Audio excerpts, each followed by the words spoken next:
Maybe you're a PS5 player and you just got into the Xbox ecosystem. Maybe you just like symmetrical controllers. And if you were to take both a series controller and a DualSense, it's obvious that they're different in many ways. And then comes along the Competitor from Hyperkin. The goal of this controller is to give you the DualSense experience, at least to some degree, on Xbox, as this is officially licensed. I want to thank Hyperkin for sending this in for review. That has no impact on my opinions. No money changed hands, and they see the video at the same time as everybody else. We'll unbox it, we'll look at what makes it special, and find out if PlayStation players have a home now on Xbox. The Competitor, wired controller for Xbox. We have Hall effect sticks, anti-friction rings, separated D-pad. This controller goes for $49.99 US on Amazon. There is a black and white version, probably to invoke the dual color scheme of the PlayStation 5, but you also have an all black color if you prefer. I have a pretty long, not braided, but branded cable.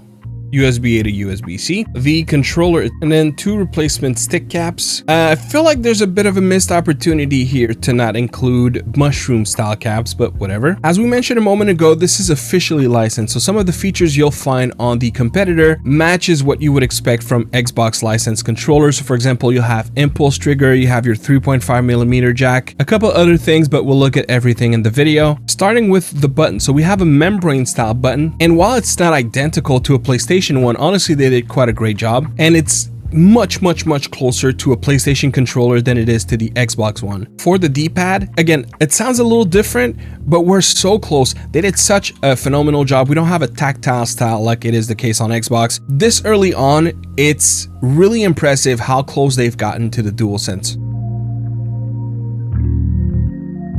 They really did their homework at trying to achieve something that feels so close that I feel like they'd be just coasting that line of not being able to get sued by PlayStation.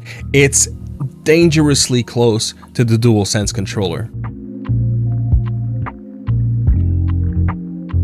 Now, there are features specific to the DualSense that you won't find on the Competitor. For example, the HD haptics, the adaptive triggers, the onboard speakers. Those features belong to the PlayStation ecosystem. Without a protocol to support it on Xbox, we wouldn't be able to leverage those features anyways. So if you're hoping for those features being brought to Xbox, that is not happening and probably will not happen in this generation. Maybe in the future, we'll see, but Hyperkin is not able to magically add that feature to Xbox. That would have to come from Microsoft themselves. So I do want to temper expectations. If you thought this was fully a DualSense controller, it has the feel, the ergonomics, the button feels, but it doesn't have all the features of a DualSense. However, it has all the features of an Xbox controller minus wireless. When talking about triggers, we are also extremely close here. Not exactly the same, but we are extremely close to the DualSense as well. Bumpers are probably the buttons that are the most different, but then again, they're close. This feels a little more tactile. This is tactile as well, but feels a little dampened. Anyways, now another big feature, especially at this price point, you do have controllers on the market that offers this, but there's not a whole lot, and there's not a whole lot that does it great. We'll see if it's the case here, but we do have Hall effect sticks, so no risks of drift and less impact on the physical wear and tear. Of course, it's not impossible, but it's just way less likelier to happen, especially in a short span of time, like say a year or two. The function buttons are tactile, and same goes for the Xbox button. We don't have top bumpers. We have a USB-C for connection, 3.5mm jack at the bottom, but you do have 2 extra paddles. One thing I believe would have sent this controller to a whole new level is if we would have had hair triggers. Unfortunately, that's not the case. Not the end of the world. I think the goal here is 100% achieved brilliantly from Hyperkin, because if I close my eyes, you could fool me into thinking this is a DualSense. Probably the most obvious thing that would make me understand I'm not holding one is the fact that you don't have the same texture, but that's it, you know, that is to be expected. Of course, we wouldn't have the PlayStation logo on the shell of an Xbox controller, but beyond the feel, everything else completely sells it. You believe that this is what you're holding. You also have your microphone mute, but if you're using a lot of Xbox in voice chat, you can easily mute. You also have a mode button at the back, which the mode button will be used, of course, to remap your back paddles. All right, let's plug it and put it through a string of tests. Once it is plugged in, you feel a little vibration letting you know that it is, and you can just push the Xbox button, and here we are, it's connected. There is no software, be it on PC or Xbox. This is fully operated from the control.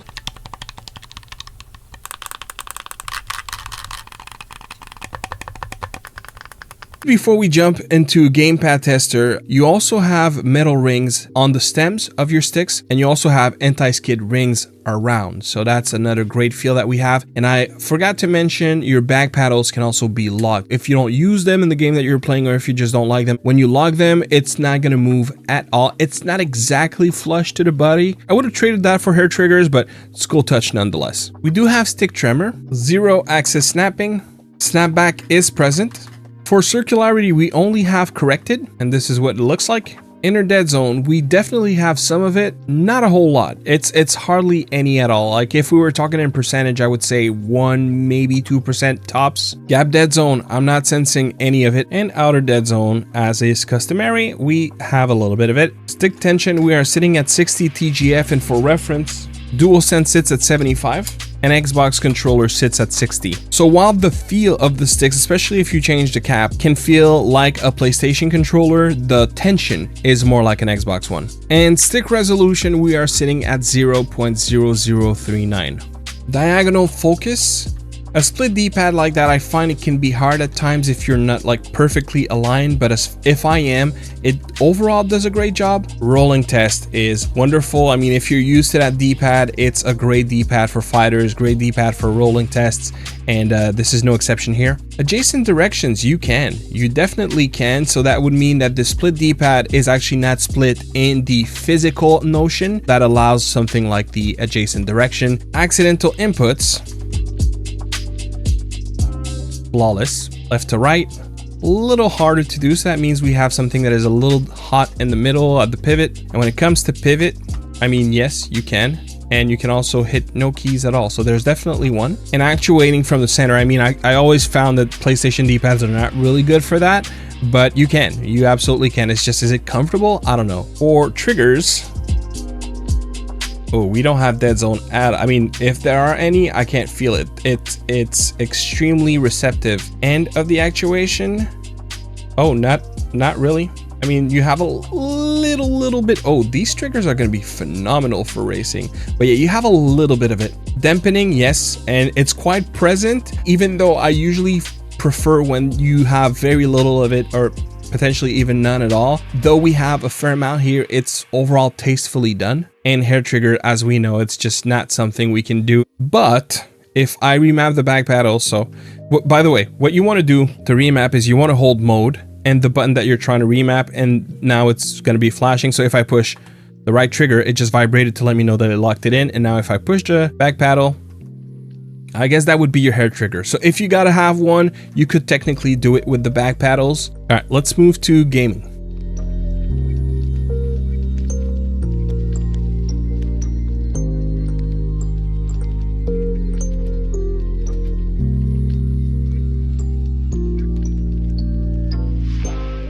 The sticks are decent. They're definitely good enough for shooters. I don't know that they're good enough for competitiveness. Considering again the price point, the quality, and the overall feel, I think it's good. Now, when looking at my score, you want to keep in mind that when playing shooters, this is not my preferred ergonomic style. I'm more asymmetrical for shooters. I would prefer that for something like a Dark Souls games. But I think the biggest hindrance for me here are the triggers, which they are phenomenal. They feel so good, but you have so much travel on them. It's a lot of travel. So for me, those back buttons will have to be repurposed to hair triggers, basically. And just to see if I'm not being crazy about this, I'm going to do another round with the back paddle as my shooting solution, and we'll see if that changes anything. And there you go. Not only is there a massive bump in score, but, well, a massive, 2,000-ish points, but there's definitely a massive bump in accuracy, because trying to like preempt shoot as I'm moving with that super huge travel for the triggers was just hard to be accurate, whereas here with the hair trigger style, it's much better. I'm gonna do a last one just for, you know, argument's sakes, and actually go to the back left, because I was the back right, I'm sorry, because I was using the back left.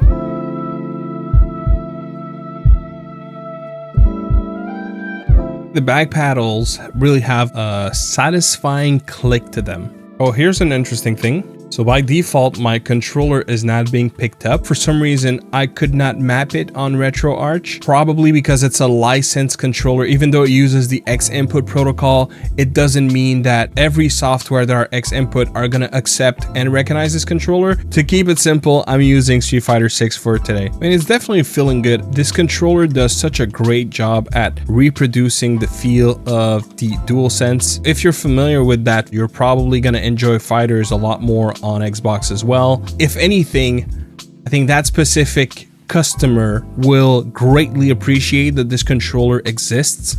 I'm totally sold on feeling as if I'm playing on a DualSense, and it really also in terms of quality. I mean, I get it doesn't have all the features, but it feels like quality. It doesn't feel cheap, you know what I mean? And also you get that orientation for D-pad use, which is preferable as far as I'm concerned. Doing a little bit of platformer action, it also feels great. So good. I kind of wish, now that I have this controller in my hands, that it existed before, but it's here now. Man, does it feel good. They did such a great job at reproducing the DualSense feel. It's quite impressive, and pushing those buttons are really satisfying.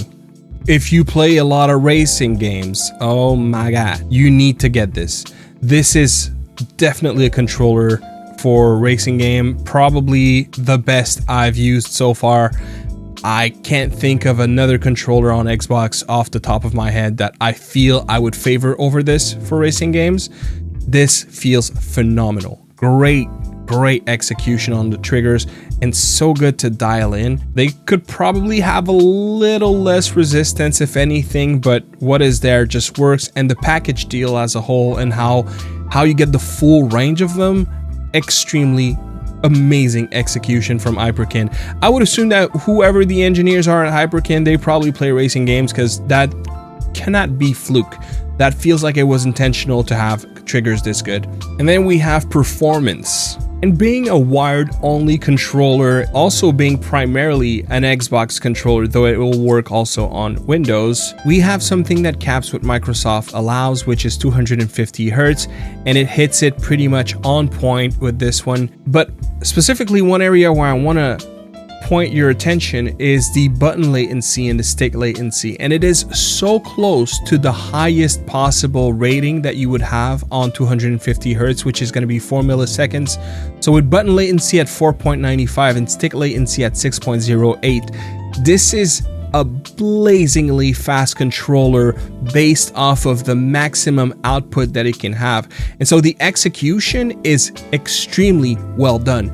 Of course, we have higher, not for Xbox, but we have higher on the market. But oftentimes, for example, if you would have a control that would be 4 times the polling rate, that means that it could have 4 times as low latency, but it often is not the case.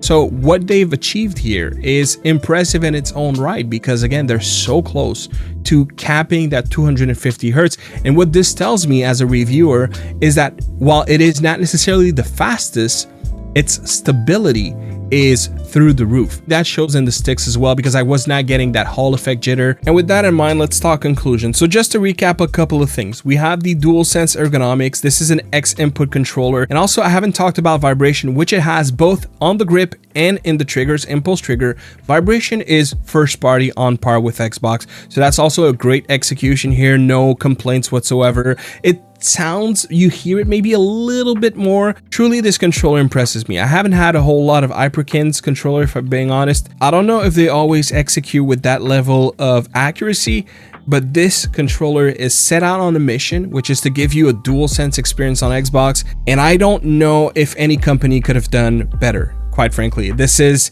In fact, I would hope that they'll continue building on top of that solution. I'd like to see a pro version with hair triggers and maybe TMR sticks and maybe 2 more extra buttons or 2 top buttons. Regardless, what is already here is extremely well executed.